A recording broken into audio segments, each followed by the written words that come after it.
ভারত ঘিরে বাংলাদেশ এবং মিয়ানমার দেশ তিনটির রাজনীতিতে এখন জটিল সমীকরণ। আবার এক দেশের অভ্যন্তরীণ অবস্থার প্রভাব পড়ছে অন্য দেশগুলোতেও। রাজনৈতিক স্থিতিশীলতার উপর নির্ভর করছে এই অঞ্চলের প্রায় 150 কোটিরও বেশি মানুষের ভবিষ্যৎ। এই অঞ্চলের সম্ভাব্য ঝুঁকি নিয়ে সুফিয়ান ফারাবীর ধারাবাহিক প্রতিবেদনের আজ দেখবেন প্রথম পর্ব। আপনার প্রিয় কাপড়ের যত্নে এলো এনজাইম সমৃদ্ধ Arik silver wash detergent powder 500 গ্রাম মাত্র 70 টাকা। প্রিমার্ক। মিয়ানমার শাসন করছে বিশ্বের অন্যতম নিষ্ঠুর সামরিক জান্তা। দেশটির প্রায় প্রতিটি প্রদেশেই সামরিক বাহিনীর বিরুদ্ধে চলছে বিদ্রোহ। এ বছরের ডিসেম্বরে নির্বাচনের ঘোষণা দেয়া হলেও অচিরেই মিয়ানমারে শান্তি ফিরছে না বলে মনে করেন সে দেশের সংবাদকর্মীরা। New government, you mean like it's going to be pro-military, you know. Whoever is contesting in this election will be pro-military. Military, as we know, is not civilian government. To change the political system, root cause in Myanmar, and then, you know, we have to do it together. We have to do it together.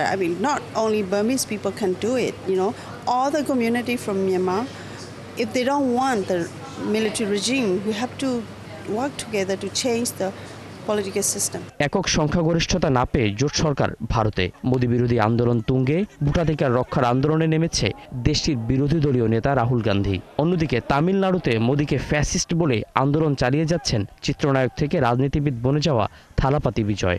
ये जो लड़ाई है ये राजनीतिक नहीं है, ये constitution की लड़ाई है।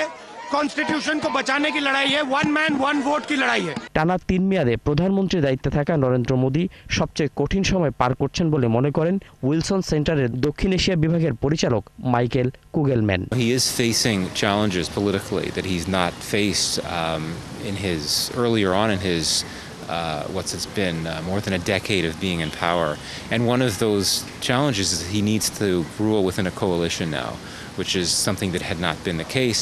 And also the opposition leader, Rahul Gandhi, is indeed a formal opposition leader now because of the how many seats the opposition got in last year's election in India, which means that, you know, the opposition has more power and influence in the legislature, in the parliament. That's significant for Modi as well. দীর্ঘ 16 বছরের স্বৈরাচারী শাসনামলের পর গণতান্ত্রিক লড়াইয়ে নতুন চ্যালেঞ্জের মুখোমুখি বাংলাদেশ। নানা প্রতিশ্রুতির স্বপ্ন ও নির্বাচনের দিকে যাত্রার পথে বাধা আছে। অভ্যন্তরীণ ও দেশের বাইরে থেকে নির্বাচন নিয়ে ষড়যন্ত্র হচ্ছে বলেও রাজনীতিবিদরা মনে করছেন। নতুন বাংলাদেশ বিনির্মাণে নির্বাচনের বিকল্প নেই বলেও মনে করেন রাষ্ট্র ও পররাষ্ট্র বিশেষজ্ঞ অধ্যাপক ডক্টর আব্দুল লতিফ মাসুম। নির্বাচিত একটি বৈধ সরকারই স্থিতিশীলতার দাবি করতে পারে। রাষ্ট্রীয় নীতি বা সবগুলো পরিচালনার ব্যাপারে তারাই শেষ কথা বলতে পারে।